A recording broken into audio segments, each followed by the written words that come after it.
Good afternoon, everyone. I would like to welcome you and thank you for being here today.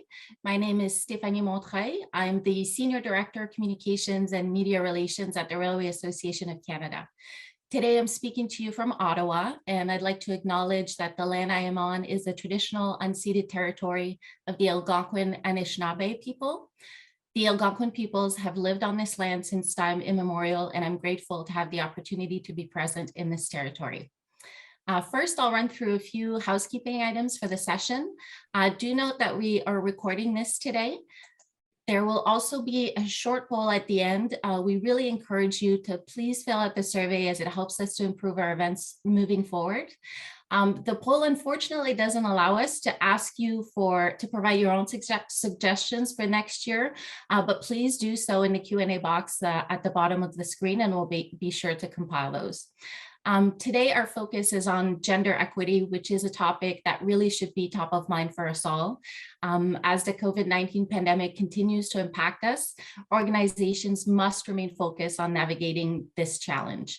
At the same time, there is an opportunity to drive change in a way that works for all. In its research, McKinsey actually found that diversity, equity, and inclusion are seen as priorities for Canadian organizations, but unfortunately, not enough concrete action is really being taken to remedy the underrepresentation of women throughout all levels of the talent pipeline. As we saw yesterday, our industry is experiencing labor shortages, so not tapping into the full available workforce is really no longer an option. So organizations really must embark on a holistic change program. And for that, we need men and women at the table. So a special thank you to all the men joining us today, and to Michael Kaufman, our keynote speaker, for his very timely book, Calling on Men to Join the Gender Equality Revolution. Today, we are in very good hands. Our moderator will be the Honorable Lisa Wraith. She will take questions from the audience, so please feel free to type them at the bottom of the screen in the Q&A tab. So I would like to introduce to you our moderator for the day, the Honorable Lisa Wraith. Lisa joined CIBC Capital Markets in January 2020, having previously worked in both the public and private sectors. Ms. Wraith's current focus is on senior client coverage and business development with clients in the energy, infrastructure, and industrial sectors, which aligns closely with her deep expertise. Prior to her current role, Ms. Wraith was the president and CEO of the Toronto Port Authority. She was elected into the House of Commons in 2008, where she went on to hold 3 senior portfolios, serving as Minister of Natural Resources, Minister of Labor, and Minister of Transport. More recently, she was deputy leader of the official opposition of the Conservative Party of Canada. Ms. Wraith holds a Bachelor of Science degree from St. Francis Xavier University and a master's degree in chemistry from the University of Guelph. And in 2020, she was named Woodrow Wilson Center Global Fellow of the Canada Institute. Please welcome Lisa Wraith. Off mute. There. I had to take myself off mute for. Thank you, Stephanie. Really appreciate your kind introduction. And I'm delighted to be back again. I was here, I think, last year or 2 years ago. COVID has confused me. I don't know when it was. It was last year. It's confused us all, quite frankly. And I pass the torch on to you. I appreciate it. Well, I'm delighted to be here today, and I'm going to be with you for this afternoon. And I'm very interested in the topic. I have 2 sons. One is 20 and one is 18. Almost 18, he's 17.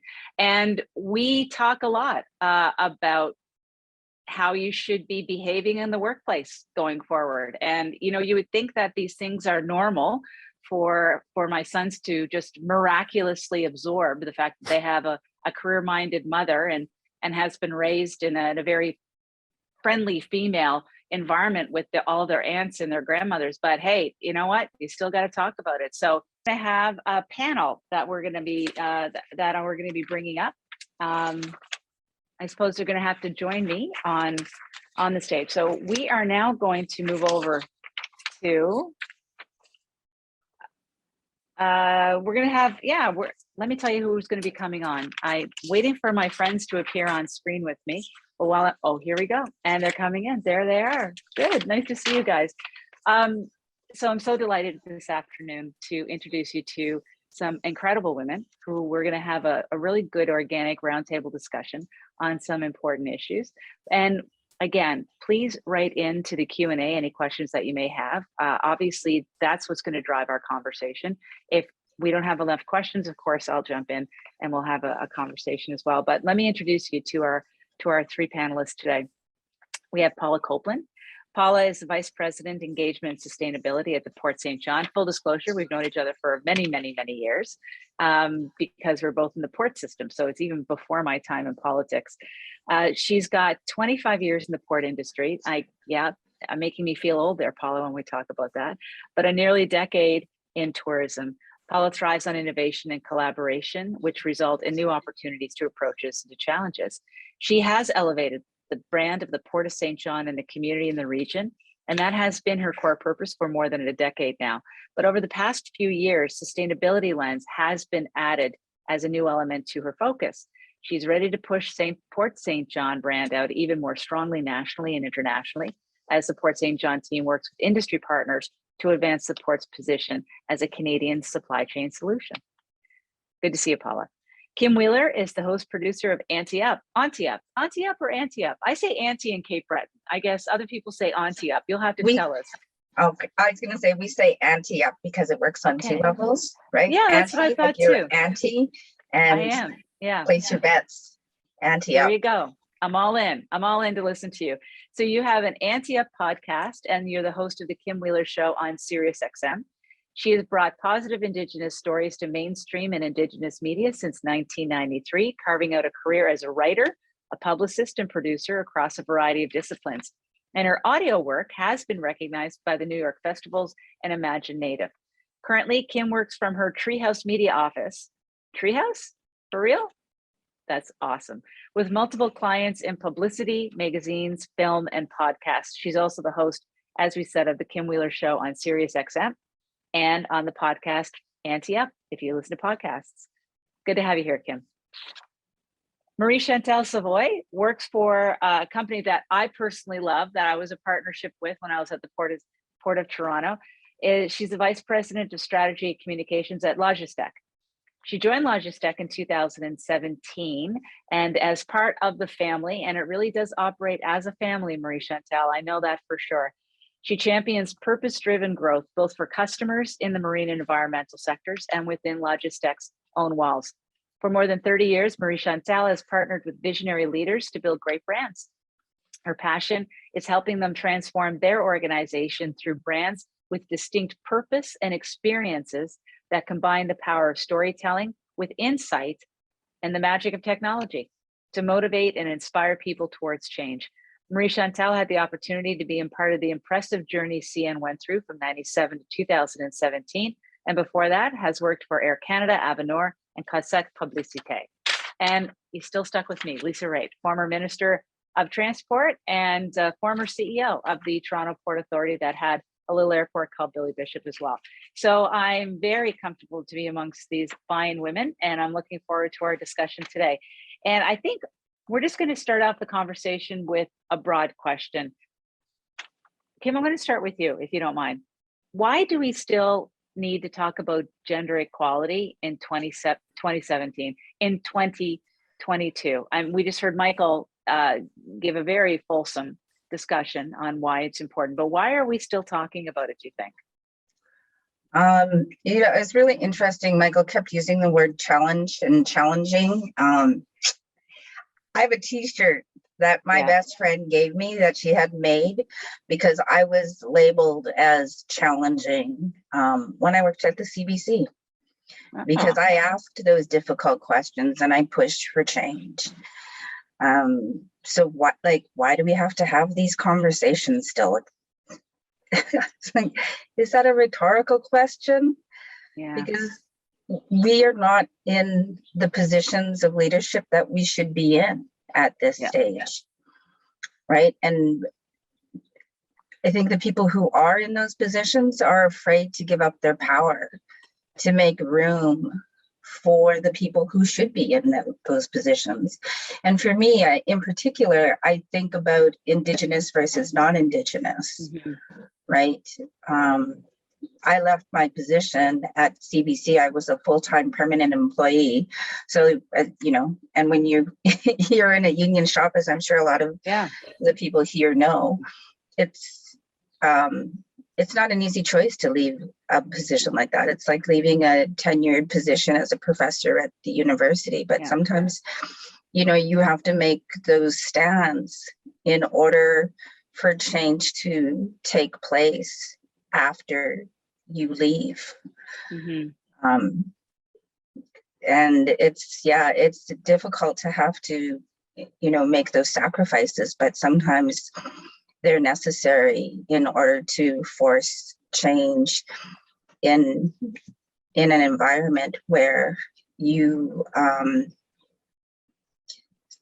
it's bigger than you, right? Yeah. Fully understand. I get it. Thanks for that. Chantal, you come from the advertising world, the marketing world. Now you're into the marine world, which, other than logistic, you will note that there's not a lot of women in the marine world. Logistic is like a complete anomaly in that sense, because it's run by women and it's staffed by women, and the board is women, and it's that's why it's so successful, quite frankly. But what is your point of view in terms of gender equality and why we're still talking about it at conferences like this? So I have a different point of view. I think that right now we will face numerous challenges in the coming year: climate change, biodiversity loss, political unrest, social injustice, and so many others.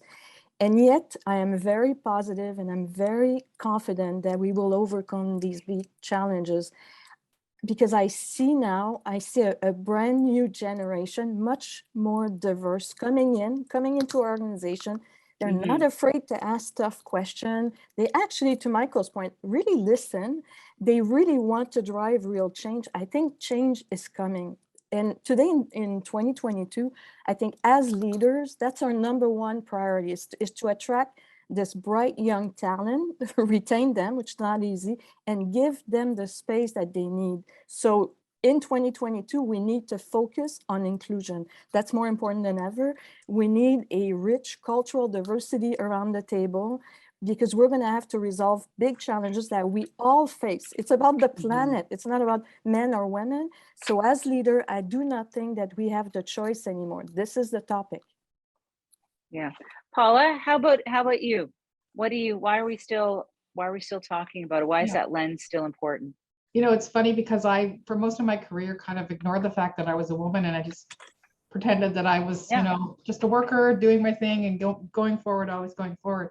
But it was the cohort of our workplace has changed a lot in the last 10 years. So we've got a fairly young demographic now in our office. It's more than 63% millennial. Our CEO is millennial. So there's a whole different mindset here. And I think that it actually is that generation, and the one that's coming up, which one of my children is in, that has really caused me to rethink the fact that, it is still important for women who are driven to, excel and achieve in a career, or even women who can influence and inspire people to pursue careers that may not have always had representation from their culture or their gender or whatever, because it isn't just a male-female world anymore. I think that really we've seen a change, and that because of that change, I do feel that the discussion needs to continue. I think it is going to continue, because they're going to drive it. Just like Chantal said, it's going to be driven as just not acceptable that, this is the way it is anymore. It should be changed. Yeah. Kim, what kind of things do you discuss on your podcast, Auntie Up? Well, our tagline is Indigenous women talking about the important shit. Okay. So we do talk about things like climate change. This season, we're kicking it off by talking about from menstruation to menopause and Indigenous sexual health for Indigenous women. And how do we talk about this in a positive way? Because those kinds of topics they're not spoken about in public forums in our circles, and we want to normalize it. So we want to have conversations where women, and in particular Indigenous women, have not always had a voice or platform or a space made for them. And that's part of the reason we created the podcast, was to make space for Indigenous women and give them platform to speak about things like defunding the police and missing and murdered Indigenous women, and coming at it from a perspective where they are unfiltered, and it's not a 30-second soundbite on the 6 o'clock news. And how's the reaction been to it within we've had the Indigenous community? Oh, within the Indigenous community, it's been really great. We have a lot of listeners. We have over 10,000 downloads of season 1, and we've gotten some interest from mainstream media, which now people call legacy media. So we've been covered in the press, and that's without even putting together a marketing platform. Yeah. So do you ever have men on your ante up? Nope. It's all Indigenous women all the time. By, for, and about, because they have their own spaces, right? They do. And so we are creating a space specifically for us. Yeah. Okay. Thanks for that. One of the things that I made a joke about this when I was talking to Michael about being pushy, and he made the comment, which is true. If women are aggressive, if women are assertive, they're judged as aggressive. I mean, at some point, like now that I'm over 50, I really don't care. But that being said, before 50, I really did care. I didn't want to come off as being pushy or assertive. Is that still something like the new generation, Paula? Do they see through that? Is it better, or do we still have to worry about that in the workplace? You know, I kind of felt a change when we were doing interviews for one of the positions I currently have on my team. And she was the first person I had ever, female, that had ever been offered the job and pushed back on her salary, pushed back for more. And, you know, at first we were just like, myself and the other interviewer were like, what are we going to do about this? This is, we've never had this before. But, you know, as we reflected, we took the night to think about it, and we're like, well, good for her for doing that. Yeah. Because that's the change, some of the change that's going to need to happen to start the mindset shift in that area. And I think that, you know, we will see that change. And it goes back to what we said before, that, you know, it's a different mindset now in that generation, and they just won't accept it anymore. And we really noticed, sort of looking back over the last change in our demographic, that there was a sort of a shift, a real big turnover about 5 or 6 years ago. And it was a lot of females in that age bracket where they're just starting to think about family, just starting to settle down. They shifted away and went to other jobs. You know, so we lost that talent.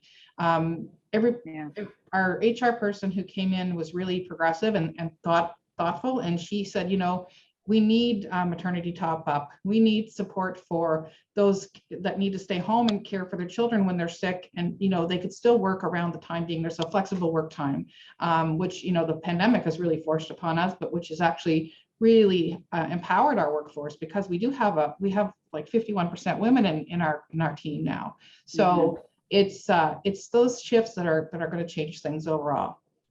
Yeah. Chantal, if you have a young person in your team and they're quiet, would you pull them aside and give them advice on being more assertive?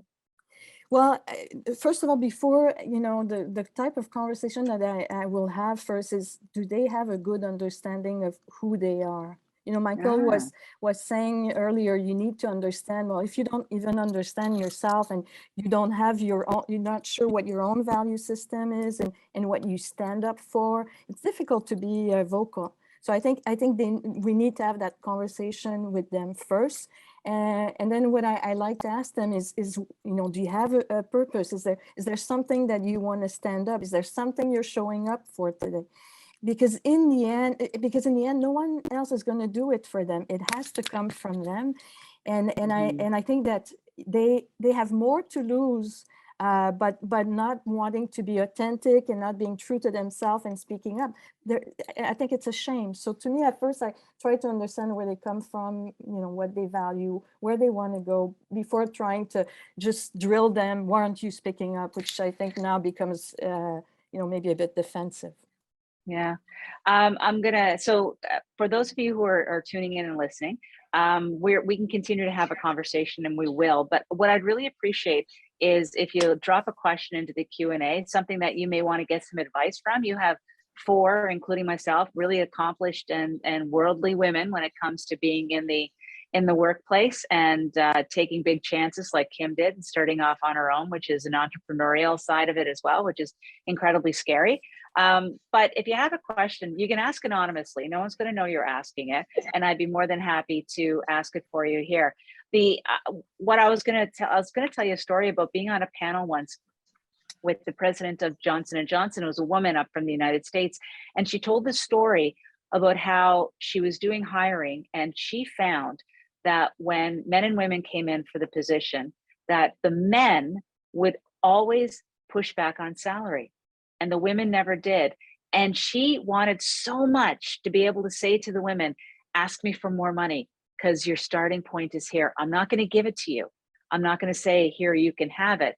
But as women, we don't necessarily ever understand that other people are going to go in and ask for more money. So one of the concepts they have out there right now is whether or not we just disclose all salaries, and that everybody knows what everybody else is being paid, which is, a contentious issue. But I would just point out that in the House of Commons, we all got paid the same. Well, we all knew how much each was all getting paid.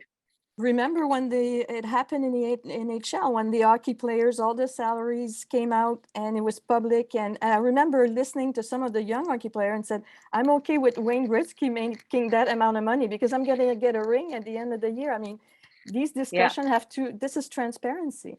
That's right. Transparency. So if you're listening in, transparency is awfully helpful, because it's the uncertainty of not knowing whether or not you are getting less or are you getting less. I think if you are showed the information that you are going to be, sorry about that. My son just called me. And now my son is up on my FaceTime. He just finished school, guys. I'm sorry about that. It was his last exam in calculus, and he's smiling, so I think it went really well. And that's the way our life is. I agree with you, Chantal. I think disclosure, transparency is incredibly important. So we've got some questions rolling in. I'm going to go to. Sorry, Lisa. I was just going to jump in there and say, on the money front, I always tell people, know your worth. And especially for creative types, right? It's really difficult to know what your worth is. I have a friend who does a lot of public speaking, and she was offered, I think one time she was offered $750 for a keynote at a university. So I know that universities have money, and that she had to travel there. She had to prepare for it. She had to write it. She had to rehearse it.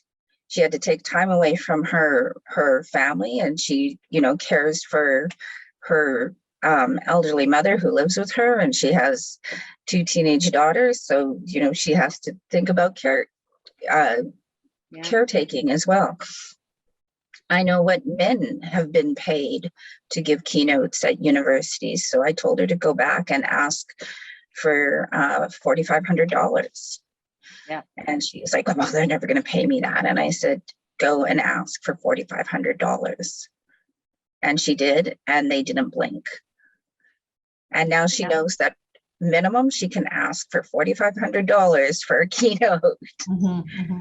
And no, it's so true. It's not just about and that's really important, asking for money, but it's also about I think of situations where, people who are driven by what purpose, like Mary Chantal said, what purpose there is for them. And sometimes the projects you choose to assign to a member of the team might be influenced either unconsciously or consciously by gender. I think back to 5 or 7 years ago, a particular project that I was quite excited about, but a younger male colleague said, oh, you've got family. You might not have time to do that. Maybe you should let me do that. And I'm like, are you kidding me? Really, you're saying that to me in this day and age? But it's those little small nuances that also make a difference too. Yep. And beware of the non-provotable work that you're given, the busy work. Oh, you organize this, or you put this together, or you'll sit on this committee, all the stuff that don't go into actually having you go up the career ladder, but is important, but you're the one that gets it because of the way in which you're viewed, for sure. Okay, quick question here. How are the men in your organizations mentoring or supporting women? Is it happening in your organizations? Actually, one of the things, well, at Logitech, as you said, Lisa, there's a lot of women at the top, in the middle, and on the board. But actually, one of the things we're driving, and I had experienced it with Jack Welch from GE way back, is we're actually turning it around, and we're kind of creating a coaching team with younger people, more diverse people, coaching our guys and our women, our leaders, because one of the things to Paula's points, sometimes you may not realize that what this individual is looking for is not necessarily salary or what we would expect. Because again, I mean, we're in our late 50s, we're going to leave soon. And these people have all kinds of things on their wishes that we would have never thought of. So we're kind of trying to turn that balance, because we need to learn from them sometimes much more than they need to learn from us. Exactly. Yeah. Paula, how's it? What's it? Are men involved in the mentoring process as well? Well, I mean, from my own perspective, I would say yes, because most of the leaders that when I was coming up into the leadership role were men. I've been the only woman in the room for quite a long time, but now we're getting to a point where, yes, our current CEO is very mindful of the fact that there needs to be parity at all parts of the organization. And he has been very, I guess the word I'm looking for is, progressive in that, just before currently our senior director of corporate services went out on mat leave, she was promoted to that position. And, the next week was on mat leave, and it didn't hinder her being able to get promoted to that position. So those kind of bolder thoughts and moves really speak to the other females in the organization. So, yeah. Kim, how about you? Any nuances that we don't necessarily understand about coming from Indigenous culture, where men and women in mentoring? It's really interesting. So, I work with a variety of different clients, and one of my clients is the Indigenous Screen Office. And it started off with one person, Jesse Wente, who I hope most of you have heard of. Yeah. And he's grown this organization now into 11 employees. It might be 12 because we just hired somebody new this week. And there's only 2 males. All the rest are females. So when we have our staff meetings, and it's all done via Zoom because we all live across the country. It's not centralized in one location like it was pre-pandemic. Jesse really sits back and he just listens, right? And he does empower us because he knows that, I'm just going to say it, he's hired the best team and that we know our jobs, and he trusts that we know our jobs and we know the industry that we are working within. So he's been really great. I've also worked with Indigenous men who are what we call Fort Indians, or yes people, right? They want to make the company happy. So they're not supporting us as Indigenous women. And, then the secret anti-whisper network says that, we know what he's like, and to watch out for him and make sure he's following through on his promises. Yeah. One of the main reasons we started Anti-Up is that we didn't want to work with men anymore. That we just wanted to work with women. Yeah. Because we deserved that space. We had the expertise, and we felt like we could count on one another to do the work that needed to be done.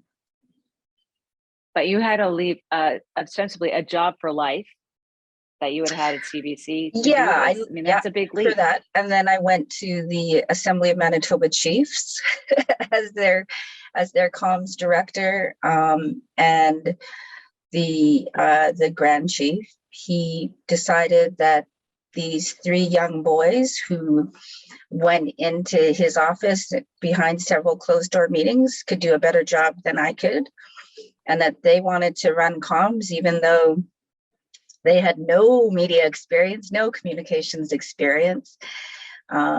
And he decided that I should train them how to do my job. Wow. To That is which tough. I said, I don't think so. And I quit. Yeah. Because I wasn't, like in an organization like that, there's really no place you can go to fight that power. Right. Yeah. And so that's when I left out of anger, and started my own company. And it's been 3 years now. I haven't looked back. And I make more working for myself than I have for any company I've ever been employed by. Yeah. Yeah. But as I said, still a tough leap. So kudos to you for doing it, but you got the scars. A really good questions come up now. Looking for some advice on how to approach your first job or your first interview. At the start of the career, to your point, Kim, it's hard to understand your worth. So Marie Chantal, what do you think? What would be your advice to a young woman on how to approach their first job or their first interview? Well, to me, I see everything as an opportunity. So, again, I go back to what is it that you're looking for? What is it that you want to do? How you want to contribute? Find out more about this organization. Can you see them on social media? Do you see their leader? Do you align? Do you believe in those values? Because I think also showing up to an interview where you're going to be, deceived by, oh, this is. Yeah. So I think that doing a little bit of homework, but also knowing what you're, and this, I tell people this situation. When I came out of university, we were 20,000 that summer that came out. There was 100 jobs. It's totally reversed today. You have options. So really find out what you're looking for and find companies that you can align with. Paula, how about you? What would be your advice to somebody going in for their first job interview? I think that's really good advice that Marie gave. I think that, there are many options out there for women and anybody really to really sink into different careers right now, because there's a real shortage in all sectors for employment. And there's, I think, a willingness amongst employers to think outside the box a little bit on who they're recruiting and how they can supplement and build up the workforce in a different way. So I think you have to go in with confidence, know your stuff, know what you want, and don't be afraid if you think you are worth more than what is offered, to say like, this is what I think I'm worth, because that's an open discussion, and don't shy away from that. Yeah. How about you, Kim? Any tips or advice on first job interviews? Just echoing Marie Chantal, is do your research on the company, right? And then find somebody who is doing a similar job. Most people's first jobs are probably going to be in the service industry, right? So service or retail, and talk to them and ask them what they like best about it, what they like least about it. And I mean, I guess that applies for any new position, any job you're applying for, get a mentor. Yeah. Oh, that's a good idea. I find someone within. So my advice after has so many career changes is understand the culture of the organization you've entered. And the best way to do that is literally read their training materials. I know that you're oftentimes given this package where you're for onboarding and you go through their policies and you look at their newsletters or whatever else you do. Take the time to go through it, because you'll get to understand the community that you've been thrust into. The learning about the company doesn't stop when you get the job. In fact, if you want to be able to move through the ranks and be promoted, and I think everybody wants to have a career like that, it's good to try to understand the company once you get on the inside, what it's all about, what the training is. The more you know, the better off you're going to be. And just really quietly become knowledgeable. I think that would be my advice once you get the job. And if you are worried, to Paula's point about hiring, hiring is really challenging these days, because a lot of the times as women going into non-traditional worlds, we don't have the experience that is cookie cutter. It doesn't exactly match what the hiring person thinks that they're looking for. So in that point, you got to talk about your talents and what you're good at and try to make it relevant to what they're looking for, because sometimes folks just have it in their mind exactly what they want to hire before they even start out, and it's up to you to try to show how you can fit in, should you like it as much as you do. And also sometimes we've had it happen that, somebody comes in and they may not on paper have the same degree that you were looking for, but the skill sets are maybe there from other things they're doing, and they bring something different to the table. They may have something where in the future you see you're going in a certain direction, and that skill set's going to be valuable in the future, so you can bring them into that role and work over to the others. So don't be shy. That's all I would say about your skills. Yeah. No, that's really true. Do you think going on parental leave hurts career advancement? Who wants to start with that one? Dear God, I hope not. Well, I'll jump. When I started, I actually had 4 weeks, and then I came back and I was carrying my daughter across Canada. I was in the forest product industry and going from mill to mill, so it was quite difficult. Again, today, especially like in Quebec, there's no issue. I mean, again, fathers, mothers, couples are making these decisions together. Organization, again, because we need to attract talent, we have no choice.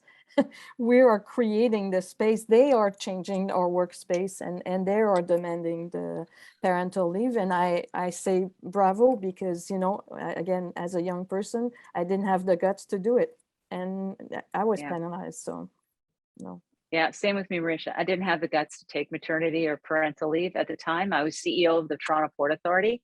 And, my son came to work with me 5 days after he was born. And that's stupid. But I'm hoping that the next generation doesn't have to do that. It is an interesting question, because I would look back and say, yes, it probably slowed me down a little bit just because I'd stopped and I took the whole year, but I would never trade that for anything. And I would advise others, take that time, because as we all know, as being mothers of older children now, you never get that back. And it's very, very important. Yeah, that's true. Kim, any thoughts? Yeah, I had 3 children right at the beginning of my career. So I was in university. My firstborn was 9 months when I started college. And then I had my second baby in my last semester of college. And then my third one came within the first 2 years of me being a journalist. I took like 5 days off, 7 days off when my middle child was born. And then I lived in Alberta when my third child was born, and she was born with a disability. So she was deaf. So there was a lot of, and some other physical issues that she's overcome since, but there's lots of doctor's appointments and and therapy, right, that we had to go through. So that's right. I had taken, I think at that time you were allowed 6 months maternity leave and then 6 months parental. And the company that I worked for, which was a weekly newspaper, they wanted me to come back after 6 months or I could resign my position. So I resigned my position. Yeah. Because, and I say this, it's the same kind of thought process I had when my kids, my 2 older children were in school. The teacher said that these 2 kids, they, Ellie and Maggie, play with one another all the time at recess, and they should be playing with kids in their own grade, and they should be making friends out there on the playground. And I said, well, the thing is that these kids are going to be in each other's lives for the rest of their lives, and they are building strong family relationships. They're going to leave this school in 5-6 years, and they might not ever see any of these kids again. As it turned out, they have strong family ties, and they're not friends with any of those people anymore, right? So the same thing that Paula was saying, right? You're never going to get that time back. These kids are going to be in your life forever. Jobs come and go. Yeah, that is true. The But I think what I'd like to give as a positive note to folks out there is that times have changed, and you do have by law the ability to take parental leave, and hopefully most of you are topped up from the money that you're given through the EI system. But it's still, you develop, and again, as I said, it's about talent, not experience. And you are talented when you're juggling kids like you did, Kim. Those 3 kids coming out of university in your first job. There's a lot of talent there. That's logistics, isn't that, Marie, Chantal? There's a lot of logistics going on there. And I appreciate the answer to that. So don't be disheartened, and do not put off something as important to, if it's important to you to be a mother, then it should not be a detriment to your thinking about it. And companies who do discourage taking parental leave, you should name and shame, quite frankly. That's kind of the grumpiness of me coming out. Okay, racism in the workplace, Kim. Sorry for turning to you for this one, but we have a question from somebody who clearly is experiencing racist comments in her workplace. It's she self-identifies as visibly Muslim. She's educated. She's being challenged by other colleagues and confronted by them, and being told that at the workplace that Muslims should be thought policed because they can't be trusted. So that's a terrible thing for a person to say to another person. No question about it. We abhor it, and we all absolutely condemn it. But I want to know, Kim, from your experience, because I'm sad to say, I'm sure that you've experienced racism at work. Any advice for this person who's writing in today and letting us know something extremely personal and vulnerable? Yeah. I mean, I've always called it out right then and there. And it is really hard to do that, right? Because generally you're probably the only person of color. You're the only a Muslim, you're the only Indigenous person. You may be the only Chinese person, but you have to call it out, because there are probably other people who are standing there who are thinking and feeling the same way you are, even if they're not of the same culture and the same skin color, but maybe they're a little too afraid to say it as well. Yeah. And that's probably why one of the reasons I got labeled as challenging. We would, when I was at the CBC, there were times that, and you would think that CBC journalists, reporters, producers, management types would be well informed because they are the public broadcaster, and that they would be less racist. Let's just say that, right? But systemic racism, by its very nature, permeates everything. So when there was a conversation about, I can't even remember how it started, it was about racism and covering things and covering racism. We had a big discussion within the organization, and the two white male leaders stood at the front of the room and wanted to lead this discussion. And I made everybody change their chairs, sit in a circle. Everybody had to be seated, because in the circle, everyone is equal, right? Yeah. So if we're going to have this very difficult conversation about racism, then we need to all be equal. And then I said, before we can cover it as an organization, we have to look at it within ourselves and about the racist things that are being said in our newsrooms. And people are like, oh, I find it hard to believe that anybody would say anything like that here. And I went, I just happen to have a list. Because I did have a list of all the things that people had said to me and to my Indigenous colleagues, or that my Indigenous colleagues overheard. And everybody was so shocked. I said, some of those people are sitting in this circle right here.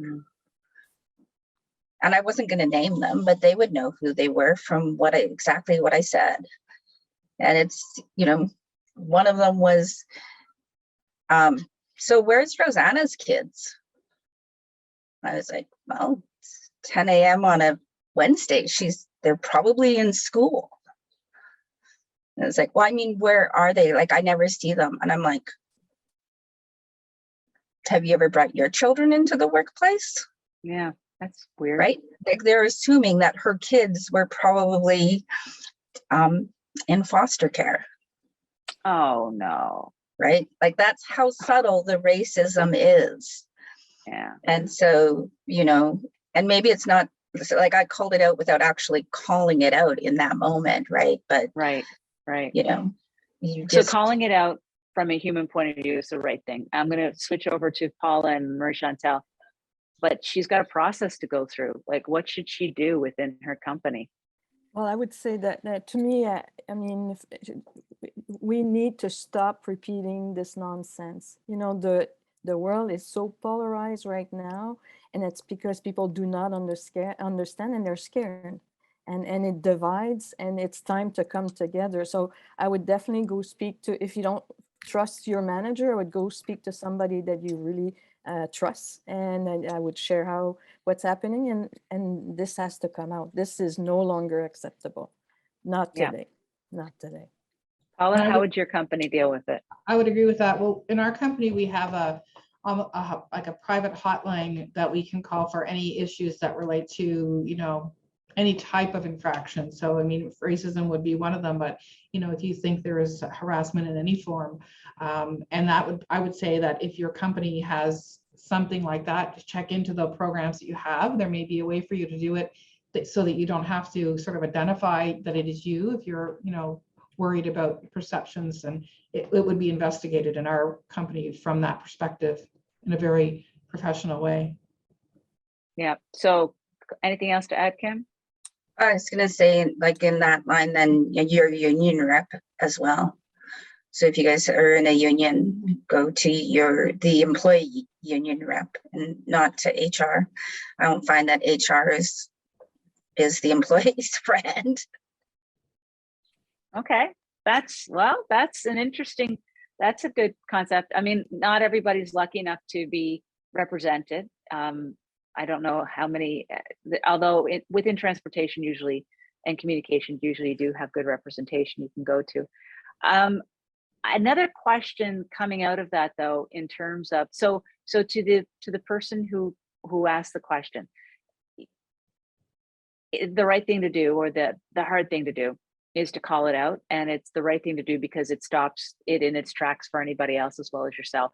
And that the way to do it is by figuring out within your company who you can go to report it.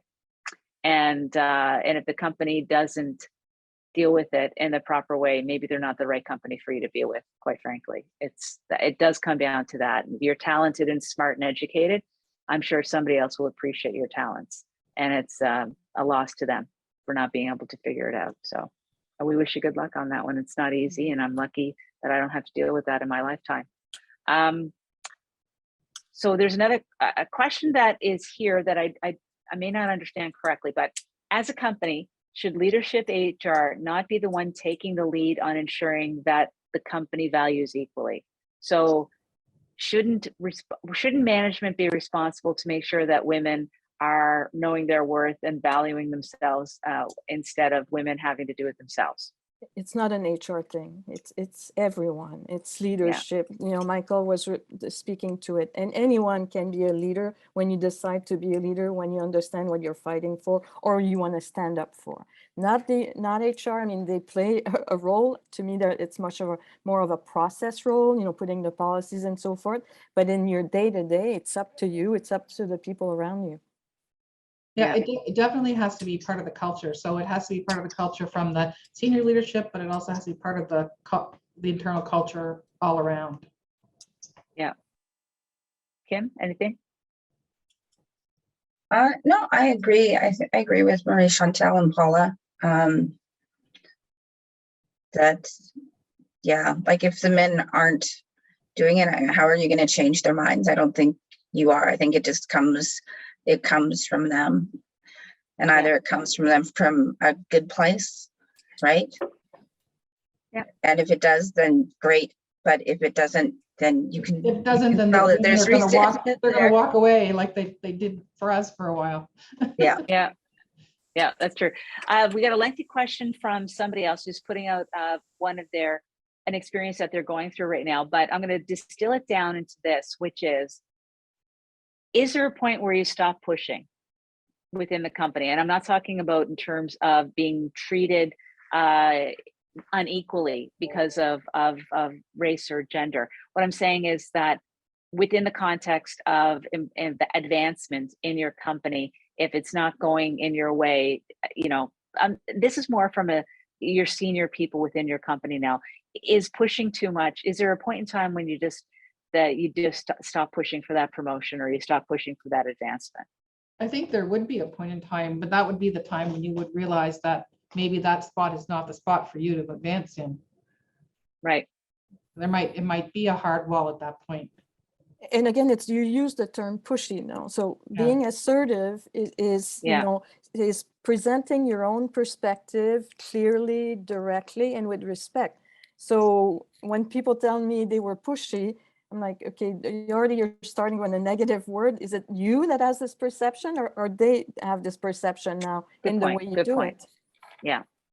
'Cause From a practical point of view, then I'm going to ask you again, Marie Chantal, from a practical point of view, just in terms of dealing with interpersonal relations, forget about the fact that I said pushy.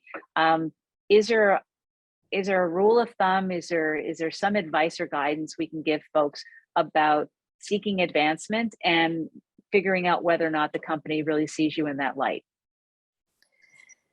So very good question. I think it goes back again to the 2 or 3 things in my own career. People would present this role, and they would say that's the next role for you, and then we would be a few in line, and you wait for it, but looking back, I always thought I never really decided what is the role. And at one point in my career, that's what I did. I said, this is not where I want to go. I want to do this. And basically I took a detour. It took me a few years, but I actually finally found the right place for me. So first, be careful that they're not kind of saying that's the role, and you kind of set all your intention for this, and it might be the wrong place for you, and look who's around that role and how really you're going to contribute. Because to your earlier point, there's a lot of roles that they seem extraordinary, they're the next up, but really what difference do they make in the world? Where I had a chance to go back and work with the customer on the ground level in the field, and I learned so much more about the business at CN. When I went back into another role, I was like, now I can speak to it. No one's going to, because I really got to experience something that I never had before. So think about those aspects. I think we tend to just shoot for whatever the arrow that they're putting out there for you. So I mentor women in the finance field now that I'm in the finance field. And one of the things that I can tell you that I have noted that I do see is if you're there for a long period of time in a company, 7 years, 8 years, and you're not as valued as if you had taken time to leave the company and then come back in. Sometimes you do have to leave in order for them to realize that you're talented, or for you to take that next step in your career. And it's not just gender related, it's just sometimes familiarity breeds contempt. And if they've got you pegged in a certain way, it's really tough for you to break out of that peg. And that's for men and women, because I've got a dear friend in a different world who should really have been promoted many, many times. And he just can't get the break, but he doesn't want to leave his job. So he's going to be staying there for a while. And that is a choice. It doesn't mean he doesn't do a good job. It's just, in order for him to move up, he is going to have to move out. And that is a nature of a lot of corporations and companies. By the way, just leadership is still human at the end of the day, and they're going to see you in a certain way. Or maybe you just need a leadership change. New boss always changes that too. That's what happened to me at Unreserved. I was an associate producer. They were hiring for a senior producer. I had applied. I came with 23 years experience. All they saw was Kim Wheeler, associate producer. It was a big leap to make it to the senior producer. They didn't know any of my background. They hadn't looked at my resume. They hadn't had a conversation with me. They just judged me on the 3 years that I was on Unreserved.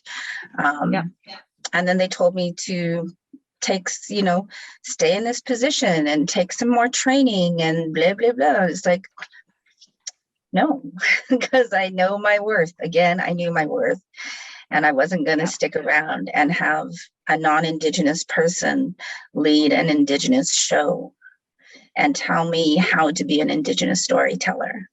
Mm. Yeah. And so, yeah, it's like sometimes you do have to leave, right? You do, or then I would put the onus on other people too. I would say that if you're in a position of leadership listening to this, you're hearing all these stories, please make sure that your folks are thinking about these things in ways that aren't pigeonholed, that you're not pigeonholing people, that you're open and honest with communication, and that you're being respectful. It's not just about giving advice to people who are encountering these issues. It's about also saying to folks like myself in my 50s, don't let this happen.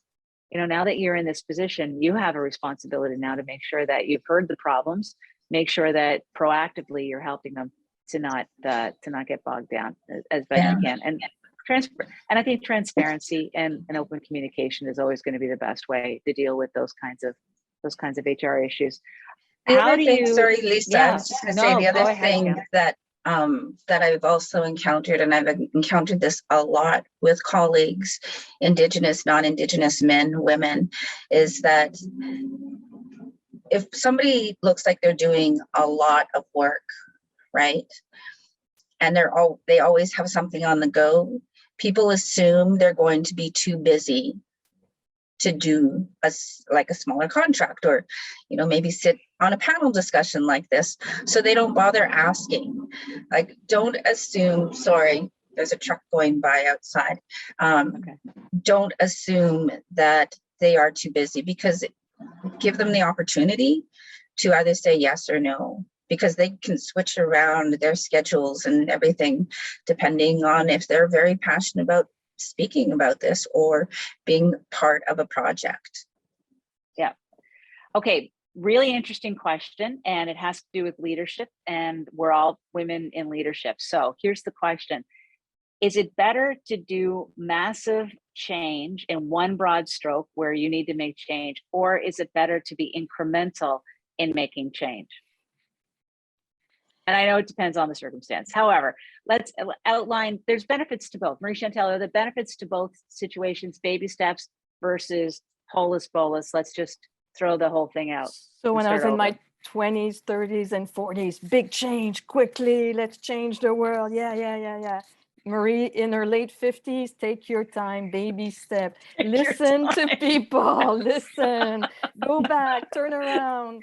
I had a colleague one time who told me when I said, oh, Marie's already crossed the ocean. She's out there, we're on the other side. She's looking back, no one has followed her. Yeah. That is so funny. Take your time. You're off and running. And yeah, for me, it's in my 30s, there are some things that I did in my 30s in positions of leadership that if I was approached in my 50s, I would say, don't do that. That's crazy. But they paid off. They're bets that paid off. So it can go either way. How about you, Paula? Are you throw it all out and start over again, or incrementally work towards the change? I think I've done it both ways. I mean, I'm always somebody that wants to look towards what can we do that's different. Like I don't like just to pull something off a shelf and repeat it again. However, having said that, there's a lot of truth into what Marie Chantal said. Bringing people along with you is important. Yeah. And to do that, you sometimes need to slow down. And that's how politicians lose elections. Yeah. When you force too much change too quickly on too many people, and you don't bring them along on your vision, that's when you lose leadership. That's when you lose either people who voted for you or the people who you surround yourself with. So Kim, I'm gonna go out on a limb here and guess that you're the throw it all out and start all over again kind of gal. Absolutely. Obviously, right? Light the match and throw it just like go. Boom. I know. I always tell people, it's like I've quit CBC twice. The first time I, set the bridge on fire, or the first time I set the bridge on fire. The second time I napalmed out of it. Like, if you guys could read my resignation letter, sent it all the way up to the president. Well, that's good. So you're letting them know what's going on. That's for sure. Yeah, whether, It's who knows? But I also think, like incremental changes are also really important, because then you can kind of trick people into your way of thinking. That It's has true, been the but way a lot of things have happened for me too. Just change it a little bit more. Yeah. yeah. And your podcast is kind of like that. Like, you're not napalming anything with your podcast. That would be an incremental change, little by little, getting more voices out there, getting a broader audience. Yeah, for sure. And we do have non-Indigenous listeners, and we do have white male listeners for sure. And we know this because they reach out to us on socials and say, hey, I listened to your podcast and I had no idea. That's great. That's really great. So That's still awesome. doing the same work that I was doing at CBC, just with an all Indigenous female team. Which is a good thing. Yeah. You're getting it done. What was your biggest failure, and what did you learn from it? I've been putting off this question because it depresses me, but what is your biggest failure and what did you learn from it?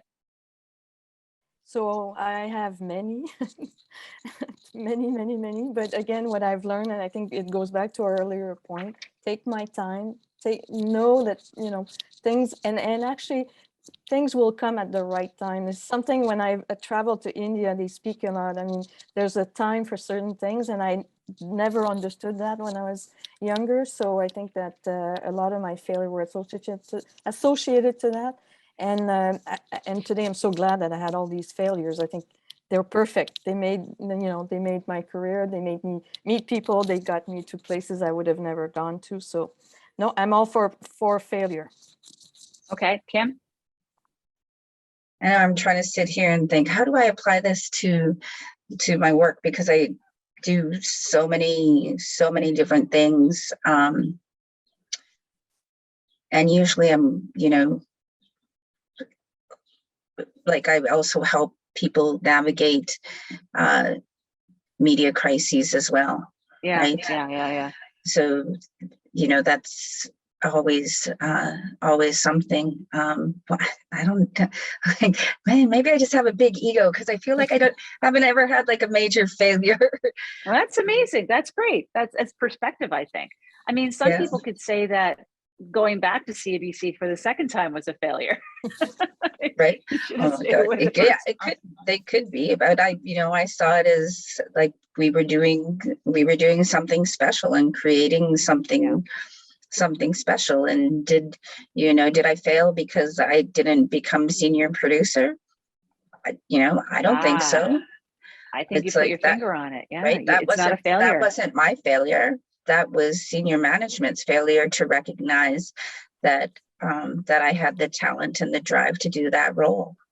Yeah. So it's not a failure. A decision isn't a failure. It's just something that happens to you, and you just move on from the experience. Paula, now that we've put a different spin on it, it's not we don't have failures. We just have things that don't go the way we expected them to go. Yeah, mine probably was fairly early. Well, very early in my career, because my first career, I came out of high school, and my mom was a widow, and she had got remarried the last year I was in high school. And there really wasn't money for me to go to university, but I had such a drive and a desire to go to university. So there was a certain amount of scholarship money I had, and I took it and went to a business college in Ontario, where I took travel career training back in, 1987. So I learned how to, be a travel agent and make tickets on a thing that goes ching, like an old visa thing, really old school travel agent stuff. And I took myself at the age of, 19 out to Vancouver and worked in a couple of travel agencies for about 3 or 4 months, and decided after a very short period of time that just wasn't for me. Like, I think, 3 or 4 months in, I'm like, I really want to go to university, because that was my passion, to learn more. And I was the first person in my whole family to go to university. So nobody really got it. They just didn't understand this desire. But I just decided at that point that, me living in Vancouver and working, very low rung in the travel agency in the basement of a very tall skyscraper, I was going to just leave that whole world behind and come back to New Brunswick, where I could afford to go to university at that point. And that's what I did. So really, I kind of failed at that first start, but it was because it wasn't my purpose. So I really learned that about me. Well, my biggest failure is the fact that my first marriage ended in divorce, Mm. right? And what do you learn from that? Compromise. So Mm. that's You it in a learn that nutshell. everyone needs a starter marriage. Kim, you're just giving us words of wisdom today that I hope we're recording, because I love that one. It's I a book. appreciate It's these. a book. It's a book. It's a book. And we're going to call it challenging too. I love Yeah. it. We have a question here about setting time boundaries. This is really topical because, you know, here in Ontario, they've actually passed legislation that it allows you to the right to disconnect, meaning that you should not be contacted on weekends or after hours with emails, and you get to have that time. So how do you handle setting time boundaries? Because there's not enough hours in the day for us to do everything that we want to do. Anyone have any tips on that? 'Cause I suck at it, so. I'm very bad at it. When I really need it, I go where my phone doesn't work. So I go hiking in the woods where there are no cell towers, or I take a cruise and I don't buy the package for Wi-Fi. Like, I really have to remove myself from the situation because I know I'm not good at disconnecting. Okay, Mary Chantal, time boundaries. Yeah, well, very difficult in the type of role that I have. You face media, crisis management, so forth. So usually you want to be accessible. And a bit like Paula, I leave before COVID, I would leave for Africa or India or the Middle East, you know, a few times a year. And then people knew there was no way they were going to reach me. Yeah, true. Kim, how about you? Time boundaries. Yeah, well, for me, it's a little more difficult because as a consultant, you always want to be available to your clients. But I did take 2 weeks off in February and March, March, I guess. And told all my clients, I made sure all my projects were wrapping up at the same time. And I told all my clients I am unavailable. Because I was going to Hawaii, and I turned on my vacation responders and turned off my notifications. And that's probably the first time I've done that in a decade, where I was like, not going to do it. And so I set those boundaries, and now, you know, I will still, like, after hours, I'll probably like respond to things till about 7 or 8 o'clock at night. But now I've also learned how to prioritize those. So if somebody sends me an email at, say, 8:30, and I'll briefly glance at it and go, okay, this can wait till the morning. Yeah. Then I won't respond to it, where previously I would have. So same here, whether it's like time zone dependent, like if I know that person is going to be sleeping when I get to work in the morning, well, I'll respond in the morning. Yeah. So we're terrifying all of the people out there who are listening, because none of us have time boundaries, and we all have done very well in our careers. And they're wondering, holy crap, is this what we have to do in order to get to the next level of employment? I'm going to say, no, it's not, because we're in a whole new world, guys, when it comes to instantaneous communication, and we're just trying to learn. And there's an opportunity, I believe, to bring in some real lessons. For example, I clear time for myself by getting up earlier. So I get up at 6 a.m., which is not, I mean, some people get up at 4 a.m., which, God love you, I can't do it. Can't do it, Marie Chantal, no. I get up at 6, and I have between 6 and 8 to do my thing.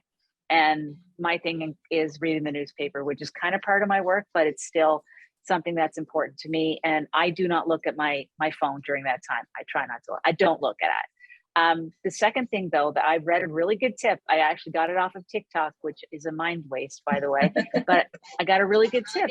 And it's, nobody minds if you use your out of office notification. What they mind is not knowing if they're going to get a response quickly or not, especially if you've trained them. So I've trained people in my work that I respond like that, right? I prided myself on it. But I can't all the time, and I don't want to all the time now. So I put on an out of office and say, look, I'm going to check my emails at this time and that time. I apologize for the delay, but that's just the way it is. And people don't get upset by that, unless you're in a field where you're putting out fires like Kim does or like Marie Chantal does. And there's very few people who do that. But as long as you communicate, once again, with the person who's trying to reach you, that I'll get to it when I can. I apologize, but this is the reality. But if somebody really needs to get in touch with you, you make sure that they know how to get in touch with you. And, text is the way to get in touch with me. I do not pick up the phone. I will look at my texts. But so no, all is not lost. There is an opportunity to make sure that you aren't working 24/7.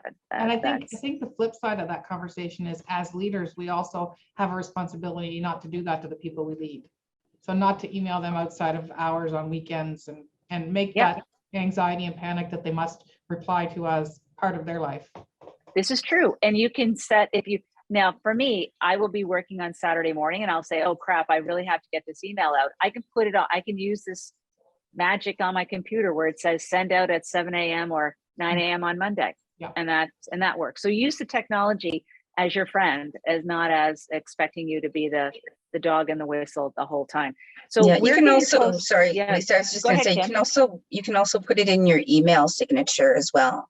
Yes. That says you will respond during off business hours, but I do not expect you to reply if you are if you're not on business hours. Exactly. Because some things, like sometimes you're up and you're like, oh, I don't just dig into my emails and go, oh, I should just respond to this now, because you have that moment to respond. Yeah, it's your choice. As long as it's your choice and you carve out your time on the weekends and after hours and communicate that you're not available, but for those who you need to be available for, you are available for. So yeah, I never send any emails after a couple of glasses of wine. I want to get an email from you after a couple of glasses of wine, Kim. I'm convinced of this. And I want a copy of that letter you sent to the head of CBC, because I think that's worth framing. Oh my God. So I totally send it to you too. So the last question, guys, is return to work. Women are worried that it's going to disproportionately impact them. We got used to being able to juggle a very full schedule of work with home responsibilities, and now you're going to throw commuting time back into it. So any advice? And I'm going to plug in my computer so I don't lose everybody. So excuse me for a second. Go to you, Marie Chantal, since you have the most experience. Any advice on this? Well, I think that you're right. I mean, we have to be honest. If you're virtually attending a meeting and everybody else is in the office, when that virtual meeting is finished and they close, they're in the room, the conversation continues. Often that's when some of the insights, the real conversation are taking place. So there's a risk. And I think you have to balance knowing that can happen, and again, what you're seeking as your workplace for the future. But I will tell you, it's much more balanced than what it was in the past. I mean, but there's risk. I will be honest. I think that's something you have to weigh in and understand.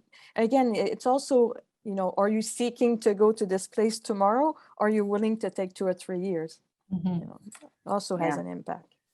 Paula, over to you. Yeah, it's, I'll tell you what I do. I have a really messy house. I don't pay attention to because I just don't have the time. And that's kind of what I live with. And when I have company, I clean up deeply and it looks great. But a lot of the time there's coats laying around and different things because I'm always in a rush. And we accept that. And that's how I do it. Well, I'm glad someone else admitted to it, because I hear you, girlfriend. Okay, Kim, you work in a very interesting world, though. You've chosen the people you work with. You've already disclosed the fact that it is not centralized, that people are working from home. Do you think it's a better fit? Do you think you're getting more out of your people? Yeah, I think we're being more time efficient about everything, because if we have, we book an all staff with the ISO every 2 weeks.